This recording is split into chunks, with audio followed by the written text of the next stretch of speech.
Bonjour et bienvenue, je suis ravi de vous retrouver pour une nouvelle vidéo. Cette semaine, nous partons en Écosse à la chasse à la bécasse au bord du lac Lomond. Nous allons pouvoir retrouver Feliu, que je ne vous présente plus, et 3 autres passionnés avec qui nous allons passer toute la journée à courir derrière la sorcière des bois.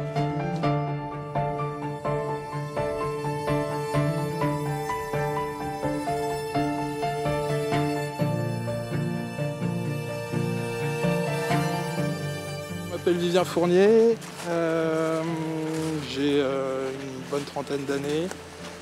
J'ai été lagueur pendant 13 ans et là depuis un an j'ai raccroché le baudrier pour être à l'organisation des chantiers au bureau.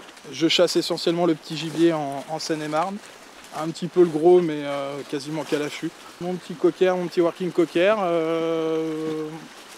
Au milieu des chiens d'arrêt, ça se passe plutôt bien. Bon, on essaye toujours de s'excentrer un petit peu des autres, histoire de ne pas les embêter, mais comme il a une quête très courte, il est vraiment toujours dans mes bottes, donc tout se passe très bien, on ne dérange pas le travail des autres chiens à côté, quoi. Bécasse! C'est bien mon loulou! Donc là-bas, mon petit chien vient d'enlever une. Malheureusement, j'ai pas pu la tirer et je l'ai annoncé à Feliu qui l'a pas vu. Tant pis. Et donc là, on est au tout début du dernier jour. L'objectif du séjour est déjà plus que rempli. Donc là, c'est que du plus. Et voilà, on va essayer d'en profiter avec le petit loulou et avoir des images plein la tête pour le retour. Merci.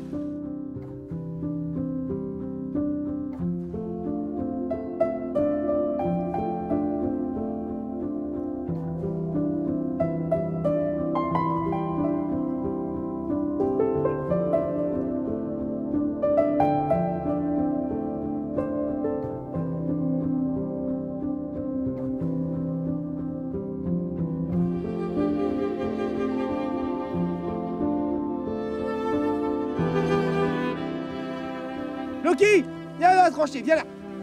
Moi c'est Philippe, du coup on est ici en Écosse. J'ai invité des amis, un groupe d'amis, pour venir chasser avec leurs chiens. Donc afin de pouvoir leur présenter ce que moi j'estime être ma chasse favorite. Voilà, la chasse de la bécasse.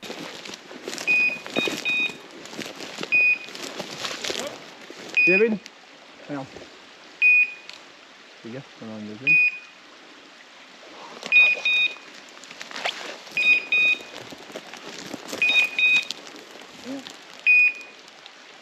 C'est dommage, hein.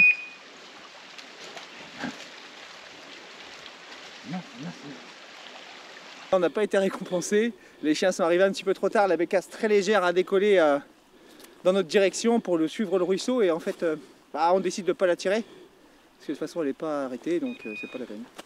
Il y en aura d'autres et puis celle-là elle a gagné. Avance. Avance. Avance. À toi. Aïe, ouais! Oh super. Ouais, apporte.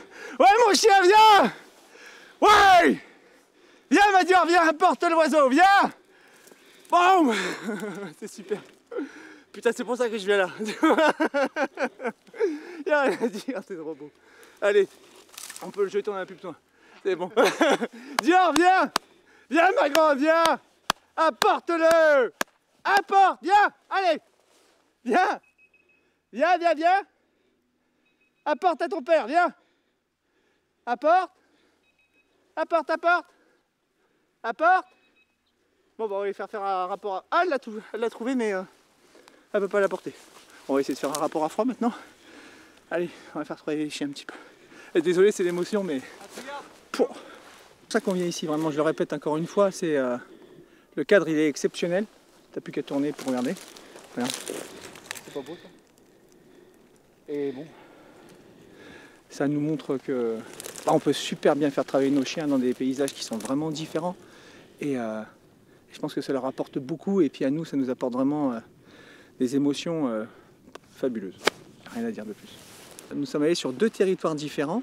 Donc le premier territoire sur les côtes ouest, au tout début des Highlands, afin d'avoir un paysage vraiment typique, style montagnard, rocailleux, avec évidemment un petit peu de fougères, des bosquets, des petits marais, des trucs vraiment très jolis à chasser. Ensuite, on s'est dirigé ici, au lac Le Monde, pour terminer, donc auprès de Graham, donc, qui nous a guidés ce matin et qui nous a permis, tout comme sur l'autre territoire, de nous amuser vraiment beaucoup, de montrer des oiseaux aux chiens, de les voir travailler. Loki, viens! Ce que j'apprécie Viens, quand même, viens. c'est de leur laisser un peu de liberté, même beaucoup. Mais ce que j'aime autant, c'est qu'ils suivent aussi un petit peu mon instinct à moi et ce que je pense de là où sont les oiseaux. À droite, c'est quasi. Contourne à droite. Moi, je vais foncer à gauche sur le chien qui est à l'arrêt comme ça, là. Et pour pousser le chien, pour pousser l'oiseau à sortir favorablement, il est sorti parfaitement. Et puis, bah, il est toujours vivant. Au départ, on avait des prétentions de respect d'arrêt et autres, donc on a fait au maximum. Cependant, on traverse ici là, des conditions météorologiques plutôt défavorables, on va pas dire néfastes, hein, défavorables pour la chasse de la bécasse. Alors évidemment, les débuts de matinée, vu les températures, étaient assez difficiles. On avait vraiment beaucoup d'oiseaux qui étaient sur l'aile, qui étaient piétards en plus, et qui étaient surtout très légers. Alors en France, j'ai l'habitude de charrier mes potes qui me disent que les oiseaux sont légers. Et ben voilà, on s'y est plié, on a vu, on a su changer notre fusil d'épaule, je dirais, et varier un petit peu la façon de travailler les chiens. Et on y est arrivé, on a réduit le nombre de chiens surtout pour que ça aille un peu moins vite, prendre vraiment le temps. Et puis après, évidemment, au fur et à mesure des journées, quand les températures montent légèrement, les voies sont meilleures. Et puis là, évidemment, les points s'enchaînent, voilà, peuvent s'enchaîner assez rapidement. Et aussi, on a vu par moments des choses un peu déroutantes où sur certaines zones qui pourtant, par connaissance, parce que ça fait quand même pas mal de fois que je viens là, sont très bonnes et très bonnes, je dirais, de façon constante. Là, on a vu vraiment des endroits où on avait, je dirais pas des paquets de bécasses, quoi, mais des bécasses en surnombre dans des toutes petites zones. Et puis voilà, faut s'y coller, faut s'y faire. Mais bon, c'est très impressionnant par moments et par moments c'est un peu déroutant. On a tendance à se dire que nos chiens ne prennent pas la bécasse et autres, mais il faut leur excuser parce qu'en fait, ils y sont pas tout le temps pour nous. Alors on gère le stress, on gère notre passion, on gère la leur et puis bon, on essaye que ça se passe dans les meilleures conditions. Alors, je vous présente Loki. C'est bien mon chien, tu es magnifique. Oui. T'en veux des autres? Je sais. Hein.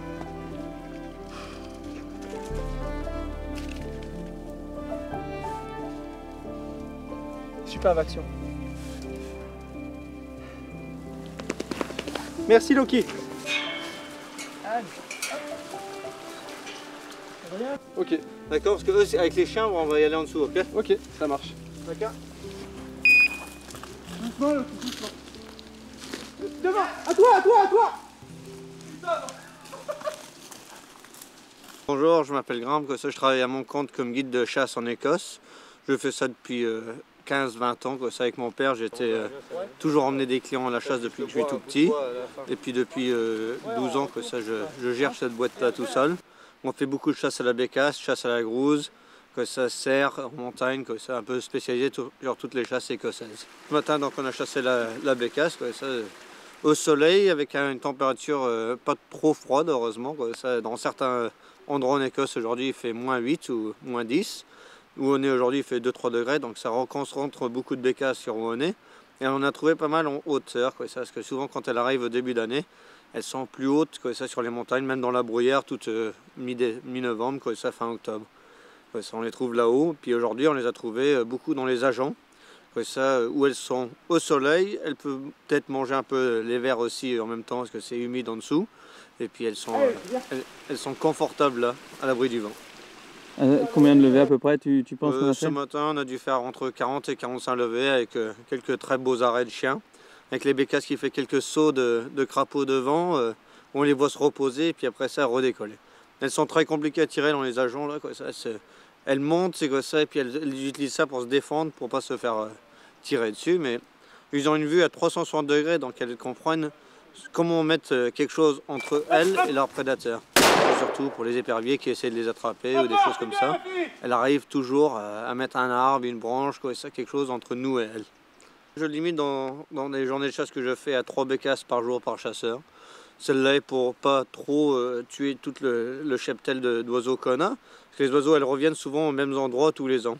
Donc on a des bécasses qui ont été baguées, c'est rebaguées à 100 mètres de l'endroit de l'année d'avant. Même 3 années d'affilée, ça pas loin de les uns des autres, ça tous les ans.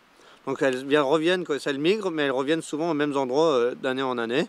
J'ai un ami, là, il en a bagué, il en avait bagué une, il était bagué déjà 21 ans avant. Je sais pas si c'est... Je pense qu'il dit que c'est la même bécasse, donc je savais pas qu'elle vivait si longtemps que ça. Donc ce matin on a chassé, on a attaqué la chasse à 9h30, 10h. Là il est 14h, on va casser une petite croûte et puis on va faire un petit tour cet après-midi d'1h30. Vu qu'on sait que presque tout le groupe ils sont au PMA et puis on avait eu de beaux arrêts et puis on en a eu beaucoup d'occasions de chasse. Alors on va monter toute cette colline là, bon, qu'on voit pas beaucoup mais elle est grande, pour ensuite aller jusqu'en bas et reprendre toute cette vallée là, en essayant de faire toutes les combles correctement. Les oiseaux ils s'y trouvent et il y a des super endroits, donc on va s'amuser. Bonjour, Adrien Besançon. Je suis vendeur automobile, donc là actuellement en Écosse, avec un bon groupe d'amis, pour passer un très bon moment, voir de très beaux paysages que j'ai jamais pu voir depuis que je suis chasseur, depuis mes 16 ans. J'en ai 35 à l'heure d'aujourd'hui. Pour le moment est très plaisant, mais il manque quand même mon chien qui s'est blessé avant de partir. Donc c'est vrai que j'ai pas mon double, j'ai pas celui qui vient faire mes beaux arrêts pour immortaliser encore plus de souvenirs ici. Mais bon, c'est quand même un moment très très agréable. Et on reviendra, c'est sûr et certain. Bah là depuis ces 2 derniers jours, on a fait une belle journée plutôt dans le nord de l'Écosse. On a vu pas mal d'oiseaux mais qui étaient plutôt rassemblés ensemble, pas trop solitaires. On a fait une très belle passée hier matin et hier soir, où d'avoir tous ces oiseaux qui passent, d'avoir tous les chants des oies qu'on voit plus ou moins selon la pénombre. C'est des émotions qu'il faut vivre sur place. On ne peut pas les retranscrire comme ça par la parole, faut le vivre. Faut le vivre pour apprécier le moment. Bah avec la vie aussi qu'on mène, bon, en tout cas pour ma part, très prenante, vie de famille, le travail. Cette parenthèse, ça permet de recharger les batteries à 100%, de déconnecter. On essaye de couper le téléphone, comme aujourd'hui, et de profiter à fond de ces moments-là et de respirer et de déconnecter avec ce bon groupe d'amis.